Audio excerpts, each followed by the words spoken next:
Okay, so a lot of you have been asking me to talk about the Tesla stock split. Now, in case you haven't heard, Tesla just announced that they're splitting their stock 5 to 1. Now, if you don't know what a stock split is, it's basically when a company takes a single share and splits it into multiple shares, and each share is at a lower price.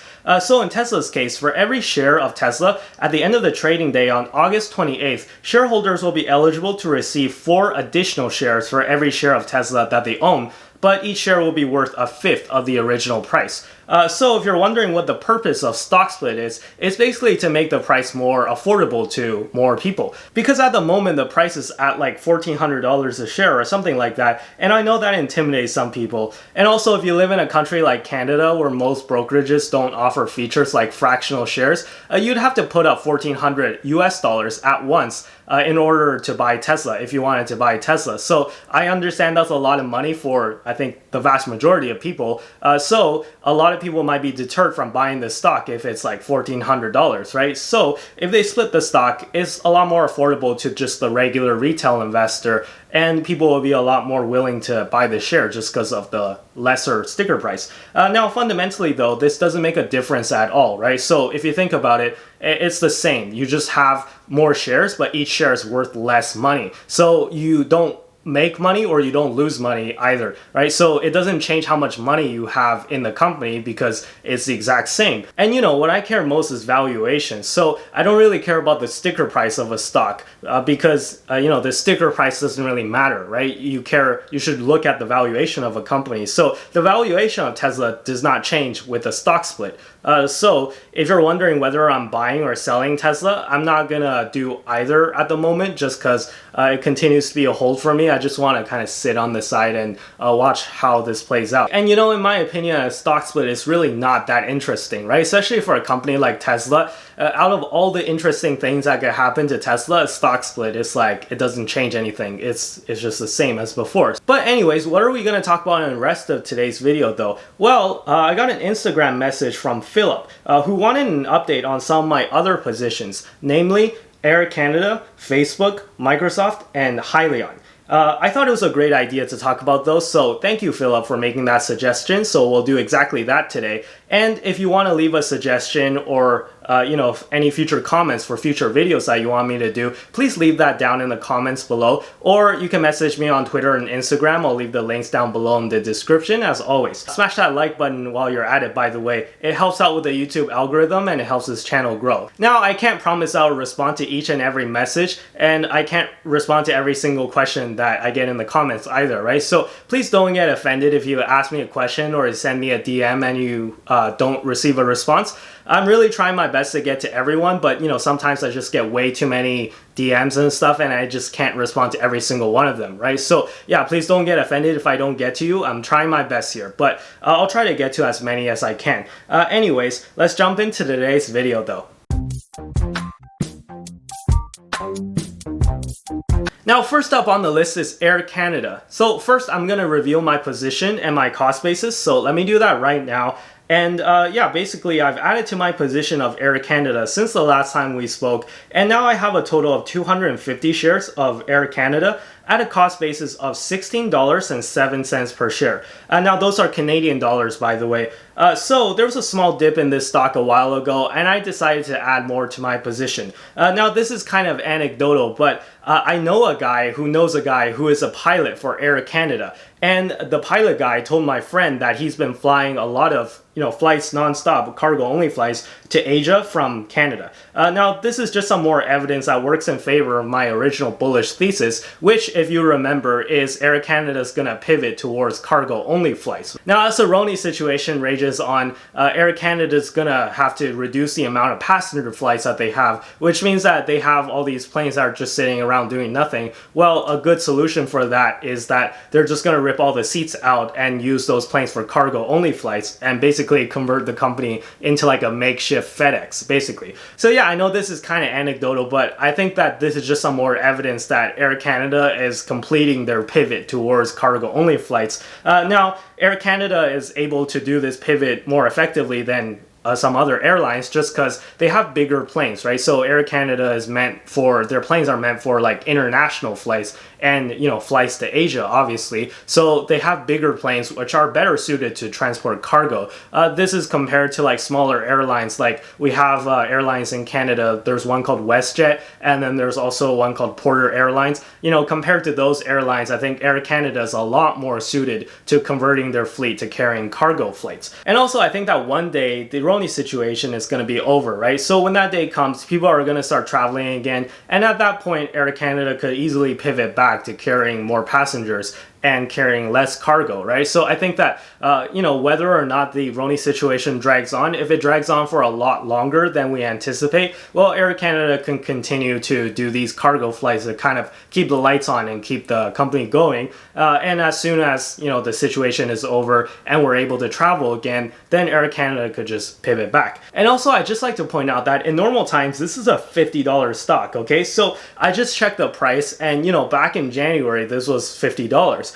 So now it's trading at what, like $16? So I think that if Air Canada just bounces back to where they used to be, well, then that's a 3x gain from here. Am I adding more Air Canada stock? Well, as you can see, the thing is, I already have a lot of exposure, right? So I have like 4K tied up in this stock right now, which is a significant chunk of money for me.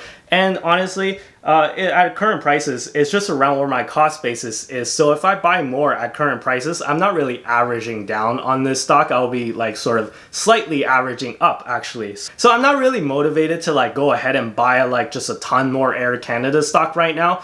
So it's really just a hold for me. Now, if the stock dips significantly, like it did back in like March, I think it hit like $12 or something, right? At one point. Now, if it hits those levels, then yeah, I think they'll definitely be open to adding more shares. But until that happens, or if that happens at all, if that doesn't happen, then I'll just continue to hold this stock. And I'm not really looking to just like pour a ton more money into this stock. So yeah, this is just a hold for me. Now moving on, let's talk about Facebook. To be honest, not that much has changed about Facebook in terms of my opinions of it. It continues to be one of the biggest positions in my portfolio, and it continues to be a long-term hold for me. I still believe that Facebook has massive growth ahead of it. And, they totally did this on purpose after seeing what happened to TikTok, but Facebook just launched Instagram Reels, which is sort of Instagram's version of TikTok, and I think this could be pretty huge. Now, I know a lot of people are like, oh, Facebook is just copying TikTok. I'm not going to use a copycat product. Oh, well, I think if enough of your friends are using it, and enough of the people that you follow, like celebrities and whatnot, are using it, then you'll change your mind. So I say don't underestimate Instagram Reels. Now I haven't touched my Facebook position since the last time we spoke, so I still own about 20 shares at a cost basis of $183.95 per share. And as you can see, we are up quite a bit on this position, up almost 40%. So at the end of the day, as I said, this is a long-term hold for me, so I'll continue to hold this stock. I know the stock has run up quite a bit recently, but I'm not really interested in selling it. I think that this is a high-growth stock, and it continues to be a high-growth stock, and I think the future is very bright for Facebook, so I'm not interested in selling the stock at current levels, even though it's run up so much. So that's Facebook. Next, let's talk about Microsoft. Now, as some of you know, I bought more Microsoft when the TikTok deal was announced. And it remains to be seen whether the deal can actually go through. But I think whether or not a deal can be reached between Microsoft and TikTok, Microsoft remains to be a great long-term hold. Even if the deal falls through, which we got a report from the South China Morning Post saying that a deal was unlikely. But even if the deal falls through, I still think I can make a lot of money on Microsoft shares in the long term. Now, the business model of Microsoft is really strong. And I think, in my opinion, the Microsoft CEO, Satya Nadella, is one of the best CEOs in the world. So I have full faith in Satya Nadella that he's able to lead the stock and lead the company to, greater levels than they are now. So I think that in the long term, you can't really go wrong with Microsoft. Now, for my cost basis and position, I own 20 shares of Microsoft at a cost basis of just around $200 per share. Now, that's that. I'm just waiting for some news on the TikTok deal, to be honest. Nothing too interesting going on with Microsoft for me at the moment. I'm just continuing to hold that stock as well. Now, last but not least, let's talk about Hyliion. Now, if you don't know what Hyliion is or what they do, I made a video on this, which you can check out right here. But I'm not going to explain it again in this video just for the sake of time. So please check out that video if you don't know what Hyliion is. Now everyone has to have that Hail Mary spec play, right? And for me, that's Hyliion. And after doing some research into it, in my opinion, this is one of the highest potential companies that are available on the stock market right now. I do think that this is a stock that has the potential to do a 10x over the next 5 years if things go perfectly. Now I saw this video from this channel called Asian My Show, which I'll link to that video down below. But basically what happened was there's this real truck driver who just decided to show up at Hyliion's headquarters one day, and instead of kicking him out, the CEO actually sort of came out and gave him a brief demo and answered some of the questions that he had. So I highly recommend you give that video a watch in case you haven't seen that video. Overall, I just get a really good vibe from the CEO of Hyliion, Thomas Healy, which I think, by the way, he's an actual engineer, so that's more than can be said with some other, electric vehicle companies. Nicola. Anyways, you get the sense that he actually knows what he's talking about, right? So he actually answers the questions, and he doesn't try to BS his way out of the questions. If you've seen some interviews of the CEO, Thomas Healy, I really get a good vibe from him. And also recently the news came out that Hyliion just added the former US Secretary of Transportation, Andrew Carr Jr., to its board of directors.